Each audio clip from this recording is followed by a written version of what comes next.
Bonsoir, bienvenue dans votre émission Il est écrit. Ce soir, nous allons parler d'un thème qui est très puissant, un thème qui est poignant, un thème qui nous permettra de développer certaines compétences en nous. Et ce thème, c'est les combats qui vous forgent. Nous sommes dans le livre de 1 Samuel, chapitre 16 et 17. Et par ce thème, nous allons réaliser l'importance des combats dans notre vie.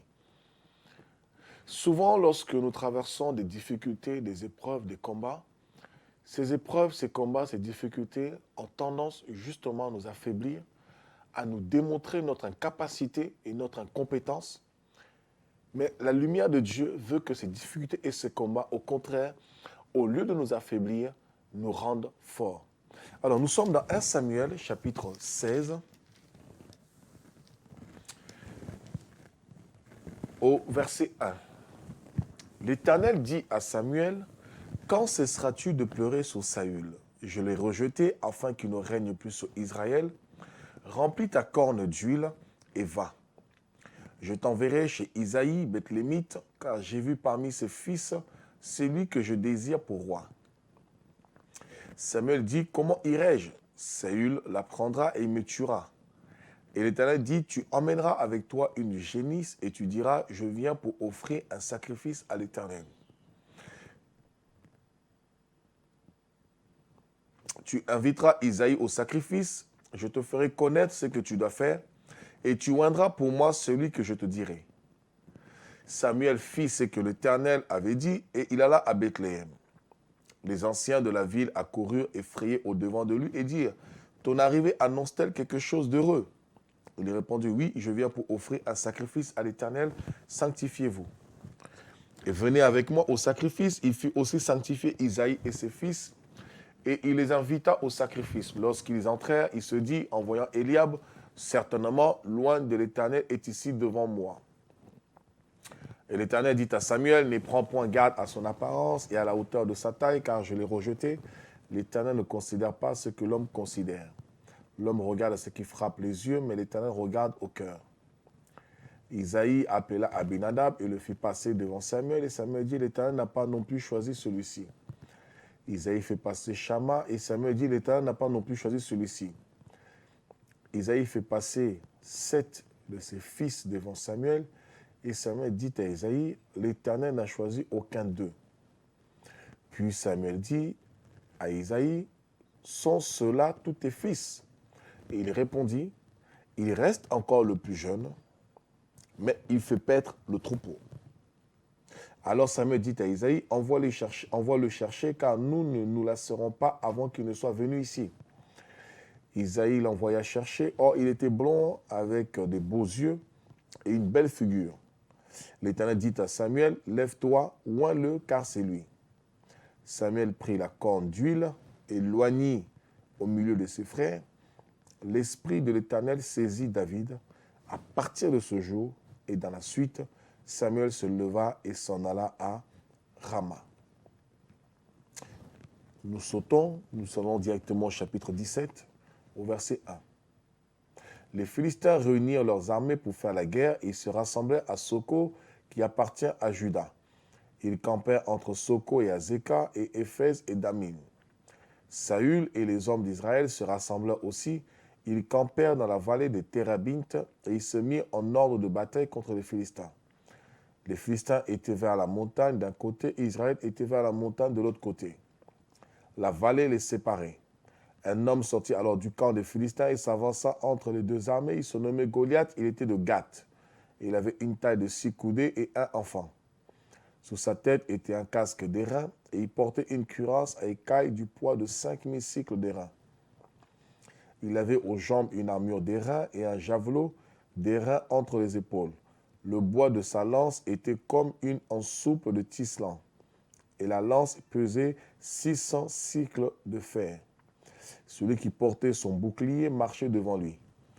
Le Philistin s'arrêta et s'adressant aux troupes d'Israël rangées en bataille, il leur cria, « Pourquoi sortez-vous pour vous ranger en bataille? Ne suis-je pas le Philistin et n'êtes-vous pas des esclaves de Saül? choisissez un homme qui descende contre moi.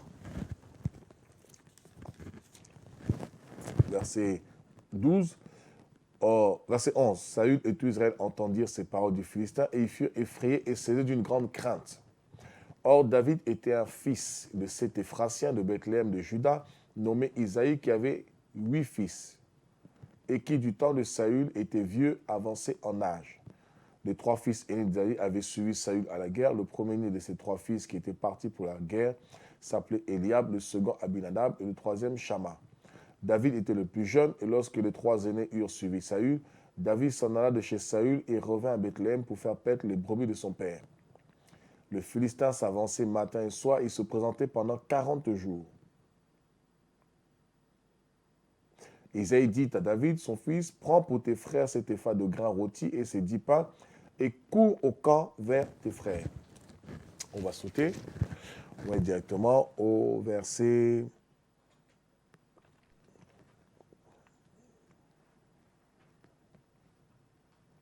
21. Israël et les Philistins se formaient en bataille armée contre armée.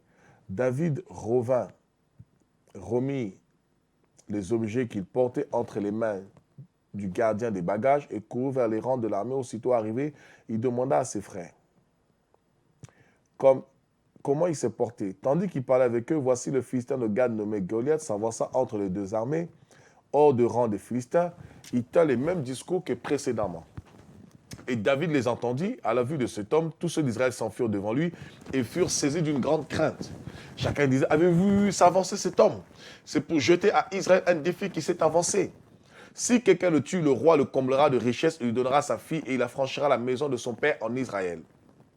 David dit aux hommes qui se trouvaient près de lui, que feront-on à celui qui tuera ce Philistin et qui ôtera l'opprobre de dessus Israël?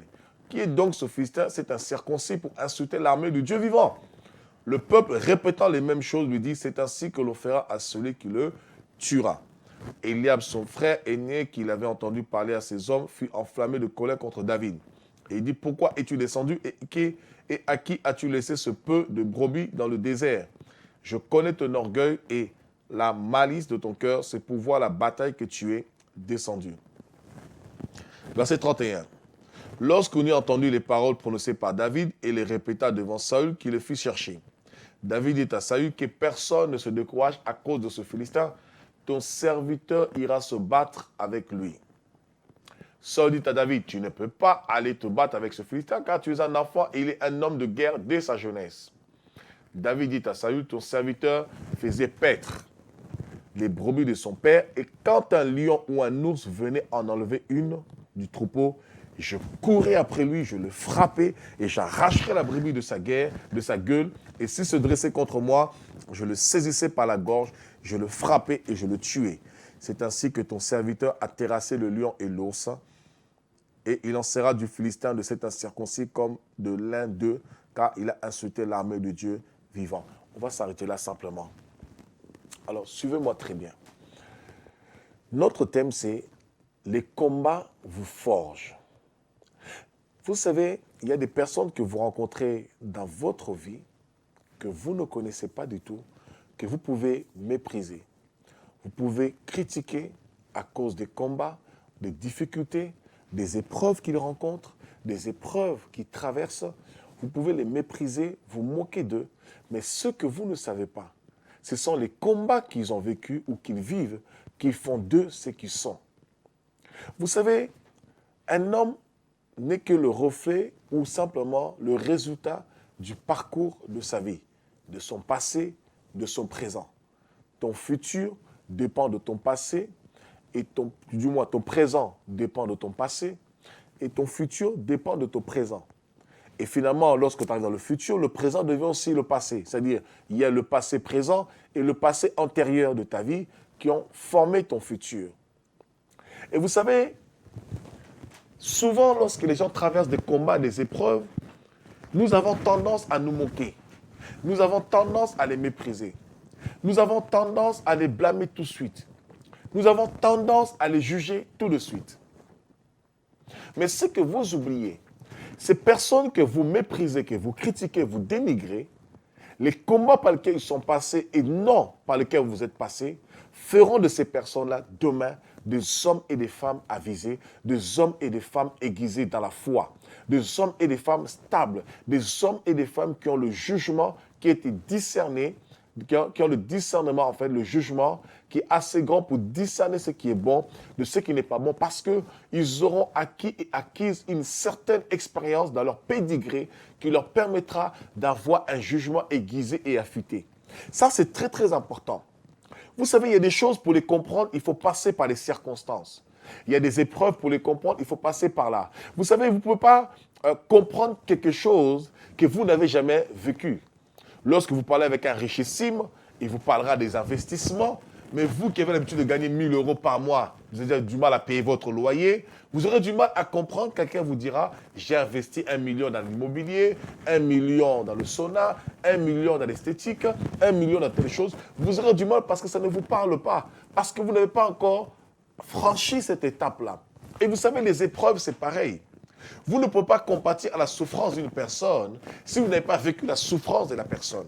Vous ne pouvez pas compatir à la faiblesse d'une personne si vous n'avez pas compati à la faiblesse d'une personne. La preuve, qu'est-ce que Jésus a fait? Même Jésus, bien qu'il soit Dieu, étant venu sur la terre, il a fallu justement qu'il passe par les mêmes souffrances que les hommes passent pour mieux compatir. C'est pourquoi Hébreux 4 déclare que nous avons un souverain sacrificateur qui puisse compatir à nos faiblesses. Pourquoi? Parce qu'il a été tenté comme nous. Donc Jésus peut comprendre nos souffrances, nos épreuves, nos lamentations, nos cris, nos gémissements. Jésus peut facilement nous comprendre parce que lui-même a été tenté comme nous. Il est passé par des épreuves comme nous, par la séduction, la tentation, l'amour de l'argent, l'orgueil, le plaisir de la vie. Mais il a fait le choix objectif de rejeter ces choses objectives. Il a fait un choix objectif de rejeter ces choses-là. Mais il peut comprendre parce qu'il est passé par là. Il sait ce que c'est la pression. Il sait ce que c'est la tentation. Il sait ce que c'est l'acharnement, le rejet, le mépris, la déconsidération. Est-ce que quelque chose de bon peut sortir de Nazareth?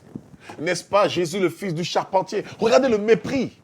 Il sait ce que c'est. Il savait ce que c'est. Voilà pourquoi il peut soutenir, relever facilement celui qui est faible, celui qui s'approche de lui.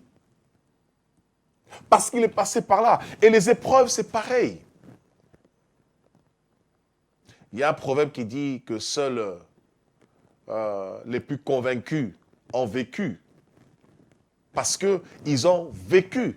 Et leur expérience et leur vécu leur convainc de certaines réalités que d'autres ne mesurent pas parce qu'ils n'ont pas forcément expérimenté cela. David ici se retrouve face à une situation qui est assez cocasse. Une situation qui est difficile. Où il y a dans un pays, vous êtes un enfant, vous avez un roi qui est établi. Et chaque roi détient une armée. Et ce roi, malgré son armée, il se retrouve face à une armée en face, mais qui n'est pas une armée, mais qui est un seul homme qui représente une armée à lui seul. Et cet homme-là va lancer un défi. Que la personne qui pourra combattre contre lui, alors cet homme-là, dans ce cas-là, sera vainqueur, sera le plus fort, et à partir de cet homme, sa nation pourra assujettir sa nation, la nation bien sûr de la partie adverse, notamment qui est Goliath. Alors cet homme était impressionnant, il était grand, il était géant, il était gigantesque, et tout le monde avait peur de lui à travers ses mensurations, ne parlons même pas de la taille de ses armures. Il saisissait la crainte, la peur. Quand je parle de la crainte, c'est la frayeur, la peur. L'agonie, quand vous le voyez, à la vue de la personne, vous tremblez déjà. Comme beaucoup. Lorsque vous le voyez, ils vous font peur, ils vous font trembler. Par leur aura, par leur dicton, par leurs paroles. Vous tremblez.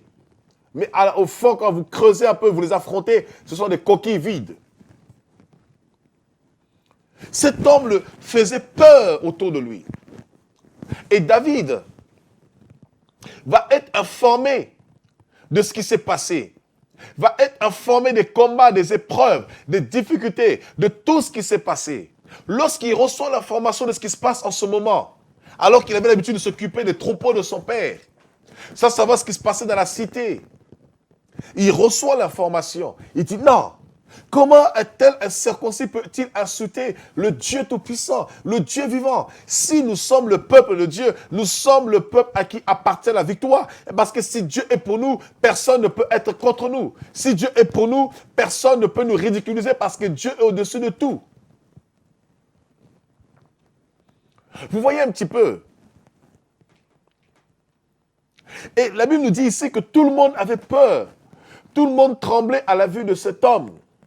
Au regard de cet homme, tout le monde tremblait. Tout le monde frissonnait. Et vous savez, dans votre vie, vous avez des problèmes, des combats qui vous arrivent, qui vous dépassent, qui dépassent votre entendement. Vous avez l'impression que vous allez mourir, que vous n'allez plus avancer. Vous avez l'impression que vous n'allez plus évoluer. Vous avez l'impression que c'est fini pour vous, c'est l'agonie. Vous avez l'impression que vous ne réussirez jamais, que vous n'avancerez jamais. Que vous vous avouez vaincu déjà.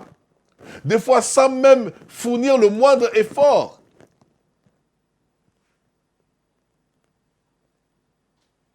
Vous vous avouez totalement vaincu. Dans la désolation, l'opprobre total. Parce qu'avant même de commencer quoi que ce soit, la taille du problème, du montant, de la circonstance, vous fait tellement peur que vous vous dites que c'est fini. Vous ne réussirez pas. C'est fini pour vous. C'est l'hécatombe, c'est l'agonie, c'est fini. Et tout Israël tremblait. Tout Israël était dans la peur. Tout Israël était dans la panique. Tout Israël avait l'impression qu'ils n'avanceraient plus. Tout Israël avait l'impression que c'était la désolation totale, que c'était fini, qu'ils ne pourraient plus évoluer, qu'ils ne pourraient plus avancer. C'était fini pour eux. Tout Israël pensait qu'il n'y avait plus d'issue de secours. Alors j'imagine d'autres se lamenter. D'autres se disaient c'est fini, nous sommes assujettis, nous allons être esclaves. Nous ne pourrons plus avancer. Nous perdons notre liberté. Mais David, lorsqu'il va entendre cela, devant le combat, devant l'adversité, il ne va pas baisser les bras. Parce que nous ne sommes pas de ceux qui se retirent pour se perdre, mais nous sommes de ceux qui ont la foi pour sauver leur âme.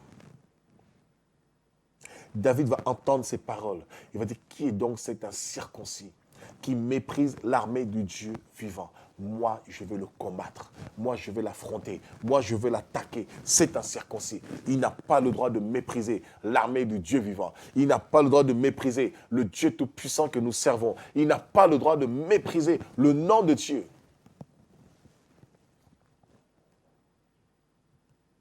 Alors, comme toujours, vous avez toujours des personnes pour vous décourager. Son grand frère Eliab va lui dire, oh non, mais écoute, ne viens pas parce que tu es un petit enfant, tu es encore un enfant. Alors que lui, c'est un grand. Logiquement, c'est lui qui devait dire à David, je vais aller combattre, même si je meurs, c'est pas grave. Au moins, tu prends un exemple de bravoure, à mes yeux. Et voilà qu'il va l'intimider. Non, tu es qu'un enfant, tu es qu'un orgueilleux. Je connais ton orgueil, je connais ta malice. Tu veux prouver, tu veux démontrer, tu n'es qu'un enfant, reste à ta place. Il y a des gens qui vous montreront toujours que les épreuves sont plus grandes que vous. Et lorsque vous voulez affronter les épreuves de votre vie, ils diront vous êtes orgueilleux, vous êtes prétentieux. Que vous faites le coq, vous bombez le torse. Non, vous n'êtes pas des coqs. Vous ne bombez pas le torse. Vous savez seulement qui vous êtes et en qui vous avez cru. Et lorsque David va s'acharner, le roi va recevoir l'information. Va être informé des propos de David. Il va dire à David, non David, tu n'es qu'un enfant. Ce monsieur Goliath, depuis sa jeunesse, était un guerrier. Toi, tu n'as pas été un guerrier, tu es un berger. Tu as été habitué à tondre le mouton. Tu as été habitué à conduire le mouton. Un berger n'est pas forgé à la guerre. Mais ce qu'il ne savait pas, c'est que même en tondant justement la laine du mouton, même en s'occupant du mouton, Dieu était en train de préparer David à la guerre.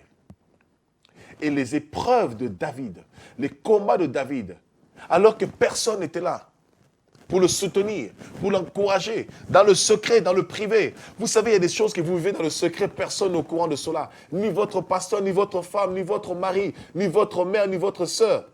Ça se passe seulement entre vous et Dieu dans votre cœur.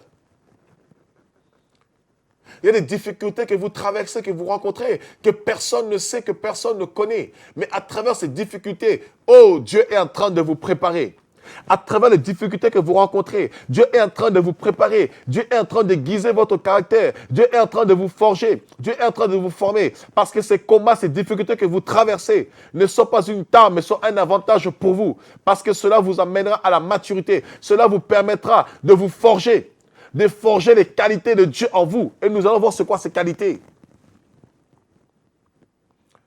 Je veux dire à quelqu'un ce soir, les difficultés que tu rencontres, mon ami, oh, vous qui me regardez, toi qui me regardes, j'aimerais singulariser ce message pour toi, pour ne pas dire vous, de façon générale. Toi qui me regardes, j'aimerais te dire, les combats, les difficultés que tu traverses ne te tueront pas, mais tes difficultés seront là pour te forger. Les combats de ta vie ont pour but de te forger en toi le caractère de Dieu, de faire de toi un homme, une femme. Dans le monde, nous disons, ce qui ne tue pas rend plus fort. Or, ce qui ne tue pas sans les combats, sans les épreuves, sans les difficultés, sans les circonstances négatives de la vie, les aléas de la vie qu'on ne peut pas gérer, qu'on ne peut pas contrôler, qui nous arrivent subitement. Mais lorsque cela ne nous tue pas, ne nous met pas KO debout, ne nous fait pas retourner à la terre, ça nous rend plus forts. Pourquoi? Parce que si j'ai surmonté cela, je suis capable à affronter encore plus fort. Je suis capable à résister à un autre vent. Parce que j'ai déjà résisté à un vent au préalable. Et David sort le CV. Et il dit, oh, vous savez, je vais tuer cet incirconcis. Pourquoi? Parce que lorsque je paissais le troupeau de mon père en tant que berger, lorsque le lion, l'ours venait pour arracher le troupeau, je courais après l'ours. J'arrachais le troupeau de sa gueule. J'arrachais la brebis dans sa gueule. Même quand l'ours tenait l'agneau ou la brebis, je venais avec mes mains, j'arrachais ma brebis. Parce que j'avais, comment ça s'appelle, une considération. J'avais une estime de moi que d'autres peuvent considérer comme étant de l'orgueil. Parce que j'étais garant de ces brebis. Je ne peux pas laisser l'ours et le lion arracher ces brebis. Parce que je dois rendre compte et je dois défendre ce troupeau. Alors j'ai arraché la brebis de la gueule du lion. Et lorsque ce lion et cet ours voulaient maintenant se retourner contre moi, je les saisissais par la gorge. Et j'arrachais leur gueule. Or, le lion symbolise la domination. Le lion symbolise l'autorité. L'ours symbolise la puissance. Le lion n'est pas le symbole de la force, la puissance. Le lion est le symbole de la domination. Parce qu'il est le roi des animaux. Le roi de la forêt. Le lion, lorsque David combattait l'ours, il combattait contre les dominations, les principautés, contre les esprits méchants, qui sont à la fois spirituels et physiques. Donc parce que nous avons aussi des hommes qui se nomment comme rois, comme un empereur français qui se nommait comme étant le roi soleil. Et le lion symbolise l'autorité ou les autorités. Donc lorsque David combattait le lion, sur le plan animalier, mais sur le plan spirituel et physique, humain, cela symbolisait, caractérisait les dominations humaines, les royaumes humains et les dominations spirituelles.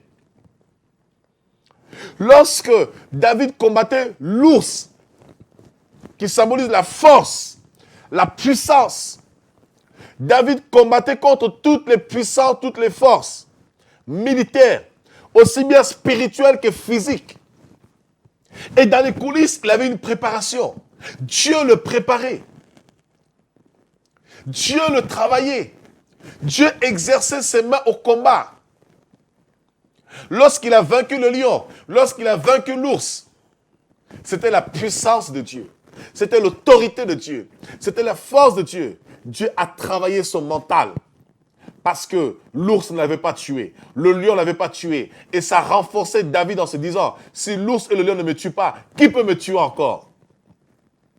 Quel animal pouvait me tuer? Parce que j'ai vaincu les deux animaux qui incarnent et qui caractérisent la puissance de la savane. La domination et la force. Le lion et l'ours. Lorsque j'ai vaincu le lion et l'ours, plus rien ne peut me vaincre. Alors, lorsqu'il voit Goliath dans sa taille, il ressemble à l'ours. Lorsque l'ours se met debout, il devient comme un géant, un monstre. Lorsqu'il regarde Goliath, il se souvient de cet ours. Donc il a arraché la gueule. Et lorsqu'il voit toute son armure, dans laquelle il se confiait, il voyait ce lion qui symbolise la domination, le règne, dont il a arraché la gueule. Et c'est de la même manière, je n'ai pas tué l'ours ou je n'ai pas tué le lion. Mais de la même manière, je tuais l'ours et le lion. Je tuerai cet incirconcis. Pourquoi? Parce que ces combats ont développé un moral d'acier, ont développé le caractère d'un guerrier. Ont développé en fait la capacité de vaincre la peur. Vous savez, vous devez comprendre quelque chose. Les combats et les épreuves que vous vivez ont pour objectif premier de développer la foi en vous. Première caractéristique. Les combats, les épreuves que vous vivez ont pour but de forger en vous le caractère et la nature de Dieu. Et le premier objectif, c'est développer la foi en vous. Apprendre à faire confiance à Dieu. Même quand vous n'êtes rien, même quand vous n'avez rien aux yeux des hommes et à vos propres yeux. Croire que Dieu est capable de tout. Même sans armes à main, vous pouvez tuer l'ours et le lion. Développer la confiance en Dieu. Deuxièmement, développer la confiance en vous-même. Avoir confiance en vous-même. Croire en vous-même. Comme disait Jésus, croyez en Dieu, croyez en moi. Donc c'est croire en Dieu, avoir foi en Dieu, confiance en Dieu. Deuxièmement, avoir confiance en vous-même. Croire en vous-même, à votre potentiel, à vos capacités, à ce que Dieu a déposé en vous, à vous considérer, à comprendre que vous avez de la valeur. Voilà pourquoi Éphésiens 5, 17 déclare « Considérez-vous ». Troisièmement, à développer en vous la persévérance. La persévérance, à persévérer à toute éventualité. Quatrièmement, à enlever la peur, parce que la peur est la seule âme qui puisse vous tétaniser, vous terrasser, avant même de combattre. Regardez comment ils avaient tous peur. Juste à la vue de ce monstre, ils tremblaient, ils grinçaient dedans. Ils n'ont même pas essayé pour voir s'ils pouvaient trouver un échappatoire, lancer une lance, je ne sais pas comment, entre les jambes, entre les bras ou je ne sais pas comment, entre les côtes. Mais la peur les a fait voir qu'ils ne valaient rien. Comme les espions avec Moïse, qui sont partis explorer la terre de Canaan. Lorsqu'ils vont se retrouver devant les Anakim, ils vont dire, nous étions à leurs yeux comme de sauterelles. Et ils ont complètement perdu la vision de Dieu qui était de posséder Canaan. Ils ont perdu la vision de Dieu qui était justement de posséder la terre où coule le lait et le miel. Ils se sont privés du lait et du miel parce qu'ils se sont vus comme des sauterelles. Et tant que tu te vois comme une sauterelle, tu oublieras le lait et le miel qui est dans ton sein. La promesse qui t'attend.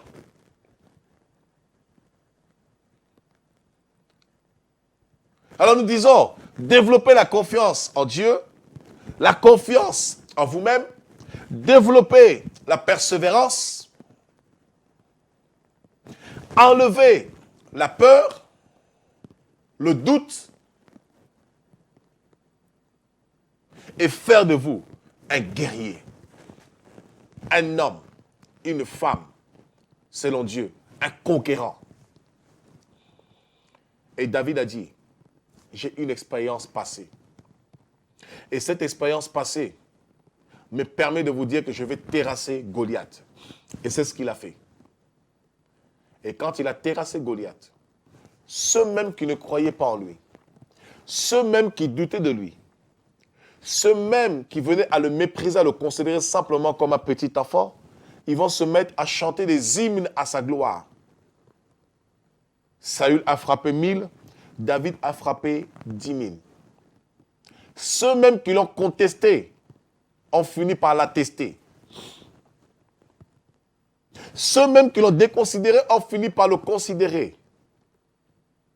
C'est pourquoi je veux dire à quelqu'un, quels que soient les combats, les épreuves que vous traversez, que vous vivez, ne baissez pas les bras. Parce que ces combats ne vous tueront pas. Si Dieu voulait vous tuer, il y a longtemps qu'il vous aurait tué. Depuis le jour où vous êtes converti, Dieu vous aurait tué. Ou 1 an, 2 ans après.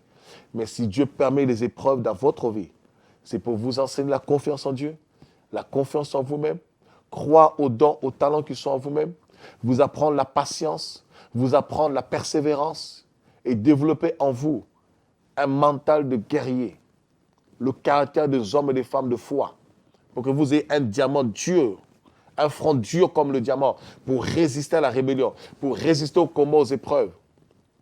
Que vous ne soyez pas de ceux qui baissent les bras à la moindre occasion, à la moindre circonstance, à la moindre épreuve. Et David a terrassé Goliath. Lorsqu'il a terrassé Goliath, tout le monde a reconnu que David était un jeune homme, mais un jeune homme exceptionnel. Le géant David, l'autorité David, s'est retrouvé à terre. C'est la preuve que rien n'est impossible. Votre victoire ne dépend pas de votre taille, ne dépend pas de votre compte en banque, ne dépend pas de savoir ce fils de qui, de tel ou de tel, de celle-ci ou de celui-là. Votre victoire dépend de Dieu seul et de la grâce qu'il a déposée en vous. Et votre capacité à croire en Dieu et de croire en vous-même. C'est alors que vous serez une arme puissante contre et face à vos ennemis. Et c'est alors que votre caractère, votre morale se forgera de plus en plus, ainsi que votre renommée, votre réputation, au-delà de votre circonscription. David n'a pas baissé les bras face à Goliath. Il a tenu ferme. Regardons ce que dit l'apôtre Paul dans 2 Timothée chapitre 3.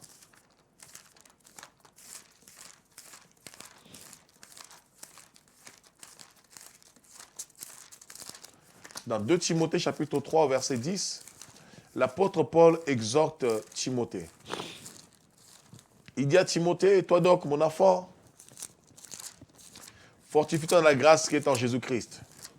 Tu as suivi de près mon enseignement, tu as suivi de près ma constance, tu as suivi de près mon évangile, mes persécutions, mes combats. Regardez. 2 Timothée 3, verset 10. Pour toi, tu as suivi de près mon enseignement, ma conduite, mes projets, ma foi, ma douceur, mon amour, ma constance, mes persécutions. Verset 11. Il dit, verset 10 d'abord, je reprends.